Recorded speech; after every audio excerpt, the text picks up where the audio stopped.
The 2022 postseason has actually been insane. There's been so many memorable moments, from choked leads, to upsets, and to improbable runs. This is the biggest moments of the 2022 postseason, and I'm going to be recapping and going over them here. If you like sports content that's high quality, make sure you subscribe, because I try to post weekly on pretty much all the major sports leagues. But without further ado, let's get into the video. First moment, I gotta talk about the blown 8-1 lead for the Blue Jays.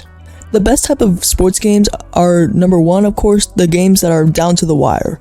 They're super close and they keep you on the edge of your seat the whole entire game.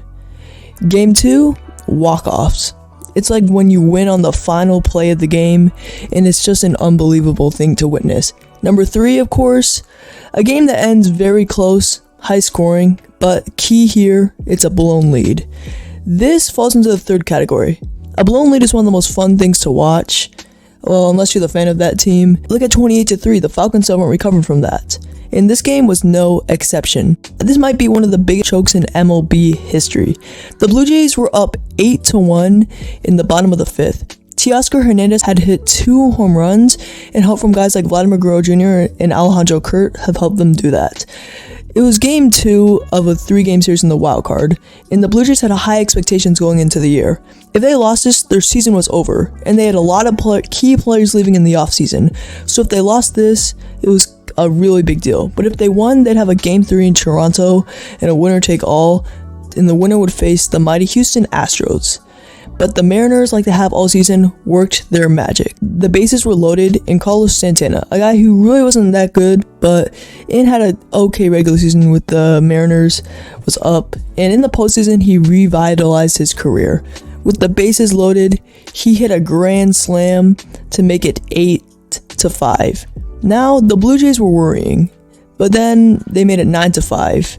And in the 7th or 8th inning, it looked like it was finally lost. But then again, they kept getting key hits. Frazier got a hit. Then, with the score being 9-5, with the bases loaded again, then Pete Crawford did one of the most craziest plays.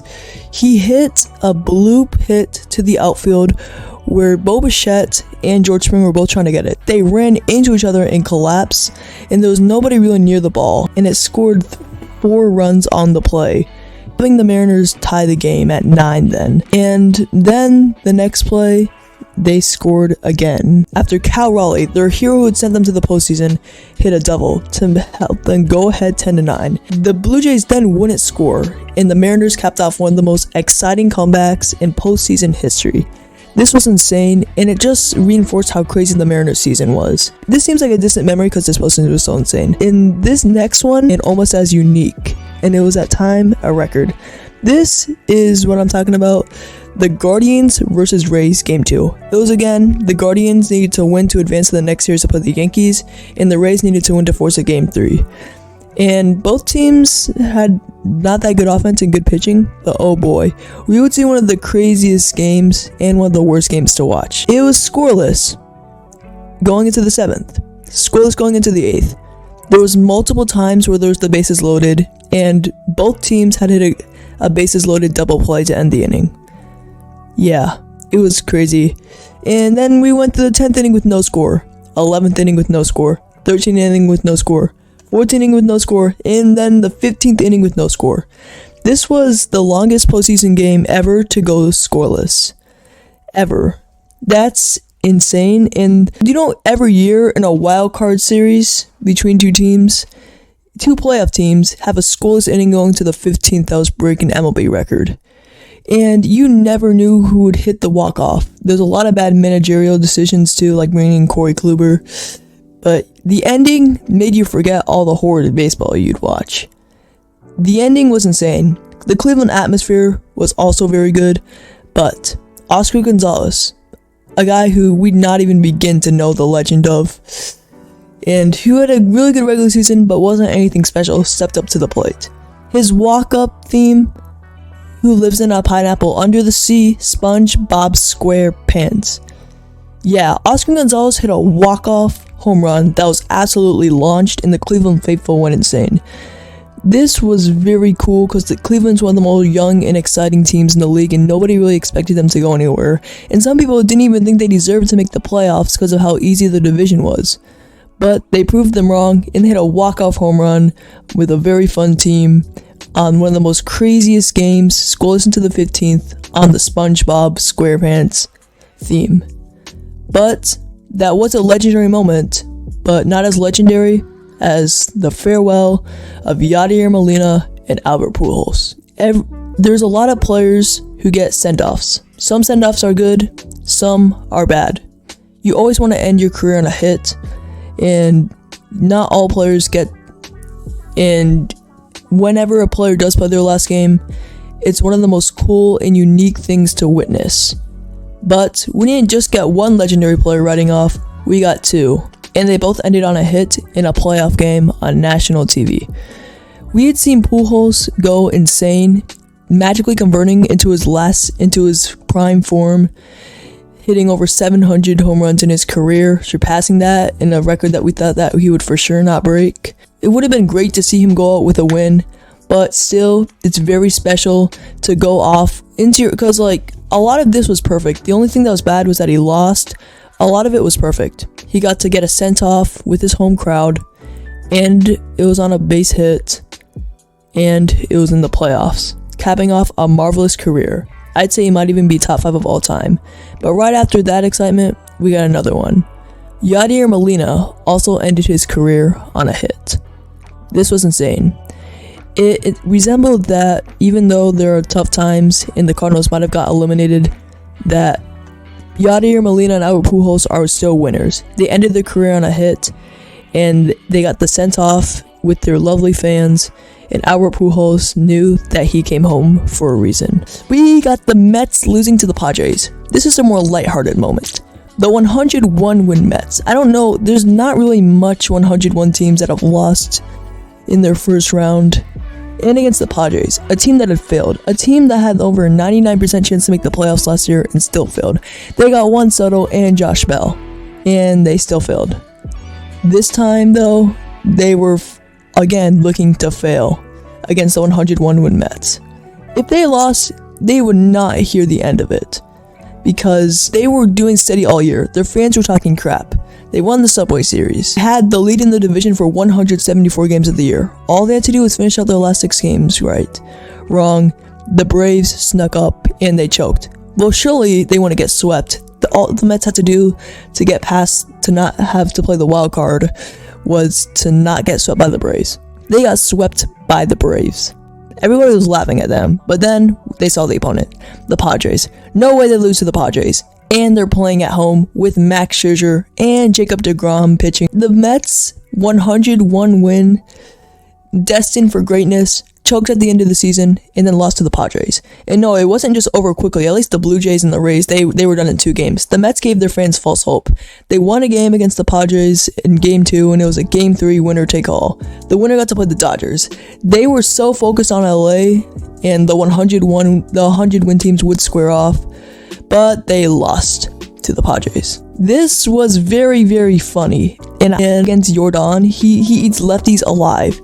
And if you're gonna go for if you want to go for a starter that has not had that much days rest, why not just go with Castillo then? Because he's better and he had less days rest, and he had more days to rest.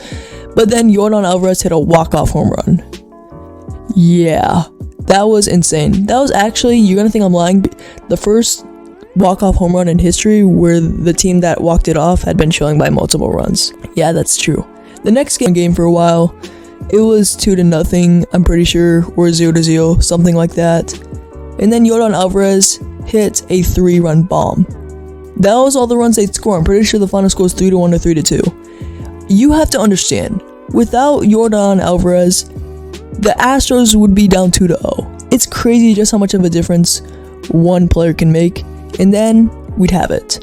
The Rays versus Guardians game, but on steroids. You like 15 innings of no score? No, 18 innings. That tied the record for the longest game in postseason history, only tied with the 2018 World Series game with the Dodgers and Red Sox. But this time there wasn't any scoring. Yeah, 18. It wasn't even like there was a lot of failing runners and scoring opportunity. It wasn't even like it was boring to watch because the pitchers and the Guardians and Rays weren't even that good. This time, the pitchers were amazing, the batters were amazing, usually, but it was a super low-scoring game and boring. The game went on for 6 hours. It started, I'm pretty sure, at like 4 o'clock or 3:30, and it ended near 10. Yeah, that's insane. It was the first Mariner home playoff game in over 2 decades. And what was even more crazier, they hit a home run. Who was it? It wasn't Yordan Alvarez. Going into the season, Carlos Correa was the Astros' big question mark. What did Jeremy Pena do? He hit a home run to send the Astros. It wasn't a walk-off, but he hit a home run that was absolutely destroyed to send them to the ALCS. The guy who replaced Carlos Correa. This is crazy. You cannot make this up. We thought 15 innings was good. 18 innings. Try that. Also, a goose went out on the field in the Padres and Dodgers. But yeah, besides the point, if you thought the Mets was choking was special, oh, this was better. Dodgers manager Dave Roberts said at the beginning of the season, "We're winning the World Series." Put it on record. And it looked like that. They were going into the season insane. They had 110 wins, and they always called the Padres their little brother. They had won game 1, and then you think they'd at least put up a fight. You think Dave Roberts has learned from his mistakes? No. The Padres would end up winning their next 3 games and beating LA in the playoffs for I don't know how long. Yeah.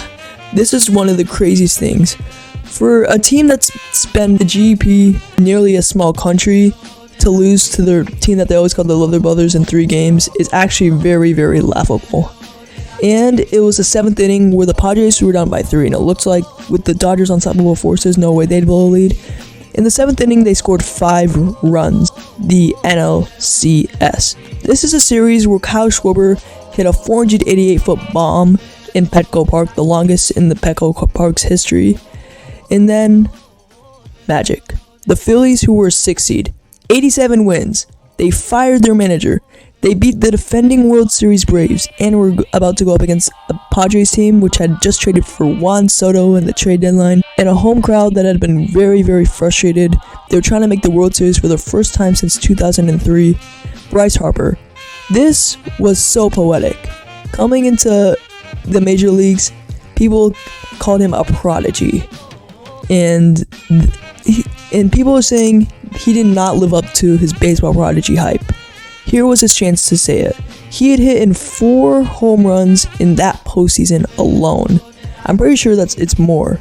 He then hit a walk-off home run. If you thought a walk-off home run in the Astros game was crazy, this was even more crazier. A 6th seed, first year, going up against the Padres in their own house.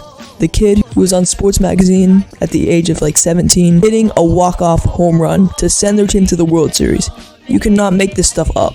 It was not a walk-off, really, but it was pretty much one. It was the opposite field, and it was a no-doubter. That, I cannot describe how cool it was. And then the Phillies holding on with men on 2nd and 3rd with 2 outs too. That is also just beautiful. And it just really symbolized that there is light at the end of the tunnel. Now with the World Series set, here's my predictions. Astros in 6. I'm sorry. I know the Phillies run is magical, but the Astros are just too good. They have too much of a dominant team. This is probably better than their 2017 World Series team.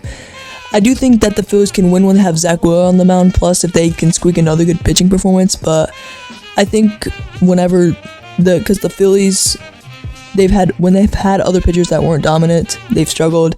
This time, the Astros have the pitching to match the Phillies. I think the Astros win in 6. Thank you for watching, guys. I'm going to try to upload more soon. But yeah, see ya.